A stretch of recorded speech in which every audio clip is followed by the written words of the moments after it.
తెలుగు చిత్ర పరిశ్రమలో దగ్గుపాటి వారసుడు రాణాకి ఉన్న క్రేజ్ గురించి ప్రత్యేకంగా చెప్పాల్సిన పని లేదు. దగ్గుపాటి వారసుడిగా ఎంటర్ అయినప్పటి నుంచి తనదైన నటనతో ప్రేక్షకుల మదిలో సుస్థిర స్థానం సంపాదించుకున్నాడు. ప్రస్తుతం వైవిధ్యమైన నటనకు కేర్ ఆఫ్ అడ్రస్ గా మారిపోయిన రాణా ఇప్పటి వరకు ఎన్నో చిత్రాల్లో నటించి తన నటనతో విమర్శకుల ప్రశంసలు సైతం అందుకున్నాడు. ఎలాంటి పాత్రలోనైనా పరకాయ ప్రవేశం చేసి పాత్రకు ప్రాణం పోయగల సత్తా రాణా సొంతం. రాణా ఏదైనా పాత్రలో నటిస్తున్నాడు అంటే ఇక ఆ పాత్రలో నట విశ్వరూపం చూడబోతున్నాం అని అటు ప్రేక్షకులు కూడా భావిస్తూ ఉంటారు. ఓవైపు హీరోగా నటిస్తూనే మరోవైపు విలన్ గా కూడా తనదైన నటనతో ఆకట్టుకున్నాడు రాణా. కాగా రాజమౌళి దర్శకత్వంలో తెరకెక్కిన బాహుబలి సినిమాలో బల్లాల దేవ పాత్రలో నటించిన రాణా నటనను ఇప్పటికీ కూడా తెలుగు ప్రేక్షకులు మరవలేరు.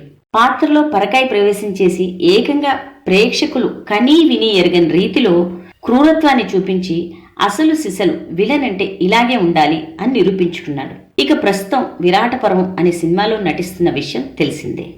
అంతేకాకుండా మరో వైవిధ్యమైన సినిమాలో కూడా నటిస్తున్నారు రాణా. కాగా ఇటీవల అక్కినేని వారి కోడలు సమంత నిర్వహిస్తున్న టాక్ షో శామ్ జామ్కి గెస్ట్గా వచ్చారు దగ్గుపాటి రాణా. ఈ సందర్భంలో తన పర్సనల్ లైఫ్ గురించి పలు విషయాలు అభిమానులతో పంచుకోగా అభిమానులకు ఒక చేదు వార్త చెప్పారు. తన జీవితం వేగంగా ముందుకు వెళ్తున్న సమయంలో ఒక చిన్న పాస్ బటన్ వచ్చిందని, పుట్టినప్పటి నుంచి బీపీ ఉన్న కారణంగా గుండెకు ఒక సమస్య తలెత్తిందని, తద్వారా మెదడులో నరాలు చిట్లిపోయేందుకు 70%, మరణించేందుకు 30% అవకాశం ఉంది అని చెప్తూ కన్నీళ్లు పెట్టుకున్నారు దగ్గుబాటి రాణా. దీంతో అభిమానులందరూ విషాదంలో మునిగిపోయారు. అతని గుండెకు ఎటువంటి సమస్య రాకూడదని దేవుని ప్రార్థిద్దాం. రాణా మరిన్ని భిన్నమైన వైవిధ్యమైన పాత్రలు చేయాలని కోరుకుందాం.